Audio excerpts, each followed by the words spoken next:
Let's talk about late night hosts. Here he is,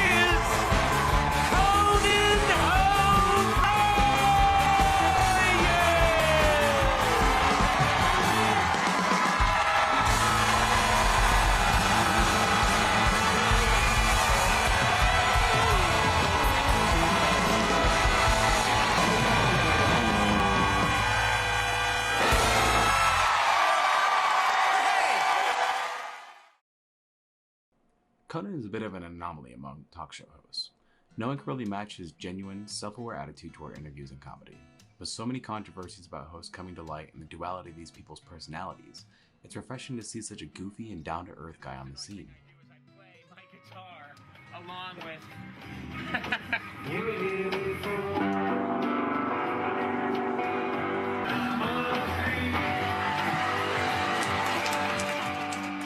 Before Conan was signed to host his first talk show, Late Night, he was writer for NBC. He had created and produced a few pieces of sketch comedy for Saturday Night Live and The Simpsons, but was of little acclaim. Lorne Michaels, a television producer at NBC, was looking for new talent after the Late Night show's former beloved host, David Letterman, left the network. He saw something in Conan and, in 1993, decided to give him a chance to audition for the spot. It's not that bad. You've done a lot, okay. I've done a lot of catalog stuff, mostly. It is hard work, long hours. No, it seems, like it would be hard. No, it doesn't. People always say it's tough to be like a model. No, like turning a big crank I'm is not tough. talking about that. It is. First of all, again, thank you for coming. How could I miss an opportunity like No. this? It's not often you get to share camera time with me. There you go. That's the end of my mock show. If that's all I ever get, it was a lot of fun. I had a good time. Thank you very much. Good night. Conan's entry to the late night scene was met with huge backlash. His outlandish personality and fidgety nature was a departure from anything before seen on late night television.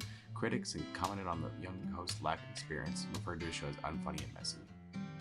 And things weren't going well, and then I did Charlie Rose's show. The top TV critic in the world just wrote this piece, and here's what it says. It's a brutal takedown, just absolutely brutal takedown of me, Andy, the comedy, everything. And I got on the floor and I climbed underneath the desk and just lay there. And at one point after a while, someone on the show leaned in and saw just my legs coming out from underneath the desk. And then the next thing I know, Jeff Ross, our executive producer, is just leaning in going like, "You okay?" This, however, didn't deter Conan from refining his craft and developing his comedy. He eventually went on to adopt the persona of a hapless, egotistical idiot where his ridiculous sketches took center stage over the actual conversations. I just said the most unmanly thing to you, which is you went in for the hug, and I said, I don't want to get makeup on you. And I realized... I appreciate that, though. They cake it on me. I'm like Casper. They just have to cake... Thank you. Don't say that about yourself. All right, I'm a very sexy man. Tonight's your night. Tonight's my night. Tonight it's all going to come together. Yeah. Just before the show, I go out and I say hi to the crowd, and I thought a woman said, "You're sexy," and it turned out she said, "You're skinny." Oh, get you. I'm sexy too. Okay, thanks a lot. Well... This isn't to say, however, that Conan couldn't adapt his wacky style for interviews. Conan was excellent at putting his guests and the audience at ease with his comedy. His ability to shift between the straight man and the talent as needed was impressive, even in his early days on Late Night. Yeah. Are you having as much fun shooting these sequels as you had shooting the original? Because I read an interview where you said you really liked shooting the first one. Is this one fun too? I did know it is. It's fantastic, but I'm a bit disappointed because in the first one, I got my cleavage painted in every day. What does that mean, painted in? I don't... Like with advertisements or something? What are they doing? Well, no, but that's quite a good idea. No, I had a very nice lady who came and for 45 minutes every morning painted me a cleavage. Like, for example, could they do that with musculature? Could I have someone come in with shading, give me incredible six-pack and... You could, you should do that. Man boobs or something. You should be naked and you could have it all No, that would be painted. bad for me to be... I was going to paint it over my suit to give someone the general idea. Fair enough.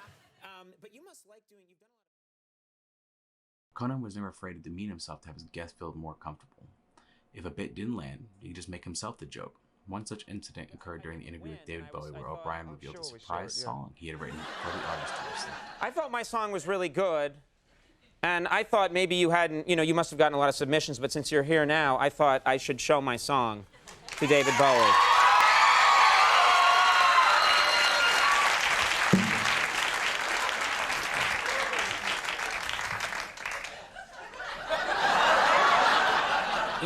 You don't mind, do you?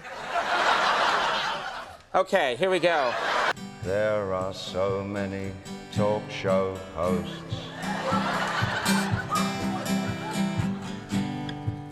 but he is clearly better than most. Hold on. Get to the good part here. Here's the good part. Ground control. How about... Huh? You've bust your G-string.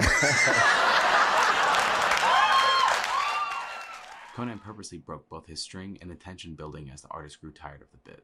This level of awareness and fast thinking is the makings of a great interviewer. The ability to take anyone, no matter their demeanor and level of anxiety, and bring them back to an even footing in the conversation. Conan continued to work for NBC for 17 years until his departure in 2010. After that, the TV personality moved to TBS to host his news show simply called Conan. In 2021, this too ended when Conan announced his retirement from late-night television. And then I'll just close with this one thought. I have devoted all of my adult life, all of it, to pursuing this strange phantom intersection between smart and stupid. And there's a lot of people that believe the two cannot coexist. But God, I will tell you, it is something that I believe religiously. I think when smart and stupid come together, it's very difficult, but if you can make it happen, I think it's the most beautiful thing in the world. I am so grateful to all my staff and the fans in this country and around the world who have joined me in this really crazy and seemingly pointless pursuit to do things that are kind of stupid but have something smart in there somewhere, and then there's a little tiny sort of flicker of what is a kind of a magic. I think that's what I believe. So my advice to anyone watching right now, and it's not easy to do, it is not easy to do, it's not easy to do, but try and do what you love with people you love, and if you can manage that, it's the definition of heaven on earth. I swear to God, it really is. So good night, thank you very much.